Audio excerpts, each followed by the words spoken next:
angles of pronation, stresses on the ankle.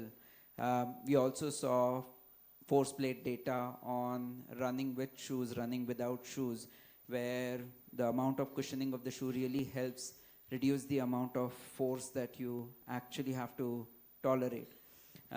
Shoes become a very, very important part. Okay, so there are phases in which the shoes have come out, right? So initially, this is about 20, 25 years ago, people came out with the concepts that, okay, you need a good cushioning shoe, and people started with giving very good cushioning. And there were a couple of pointers that you had to look at before you decided what shoe to buy.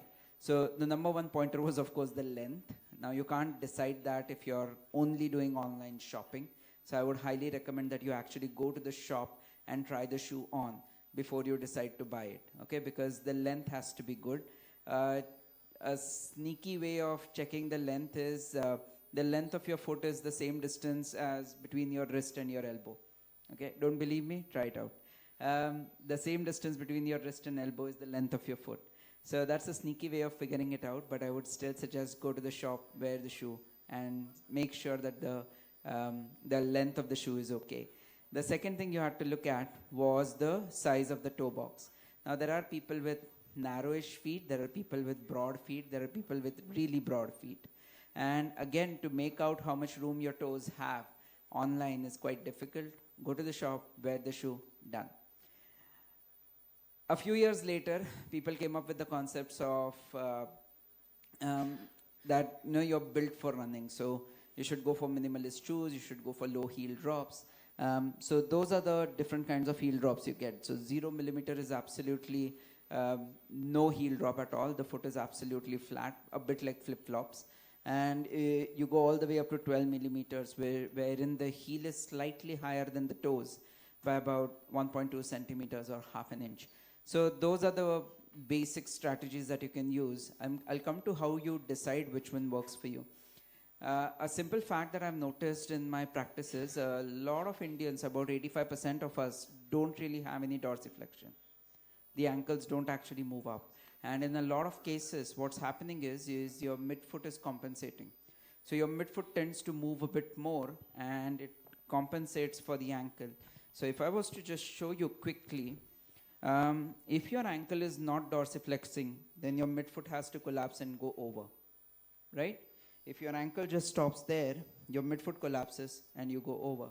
And having a shoe with a heel drop, half an inch of heel drop, will compensate for the lack of dorsiflexion, because now my foot doesn't land like this, it lands like this, and now I have enough dorsiflexion in order to make sure that I run properly.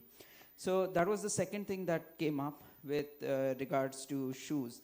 The third thing that came up with is, and this was more from the shoe companies rather than scientists, is that your pronation matters. Whether you're someone with a foot that supinates or you're someone with a foot that pronates or overpronates. So what they did was they came up with shoes that target this portion.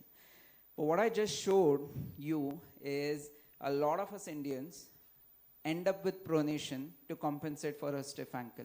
Next, please. Yeah. So came up with pronation. The midfoot sort of compensates for the stiff ankle. And therefore, even after they came up with shoes specific for people with pronating feet, people with supinating feet, people with neutral feet, the number of running injuries didn't vanish. So the next they came up with the concept that, go for minimalistic footwear. Your feet are used to running. A lot of people transitioned from short running to bare feet running. And it did work for some people, didn't work for some people. And the reason it didn't work for some people is time. Okay?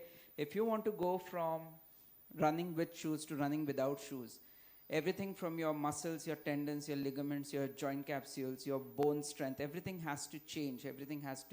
Your running pattern has to change. And if you give enough time, 12 to 18 months, you can transition from short running to bare feet running. If you're not able to give that much time, if you want to remove your shoes and run at the same speed on the same surface the next day, well, you've come to the right place. So that is what happens. Can you go back 1 second? Yeah. Next. Yeah. So after going through 25 years where first you started with your shoes need cushioning, to you need to find a shoe which fits whether you're pronating or supinating, to you find a shoe which gives you minimum support to allow your feet to do the major job.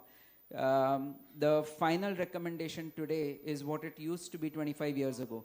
Go to the shop, try the shoe. If it's comfortable, it fits you. Thank you. Thank you, sir. One last question.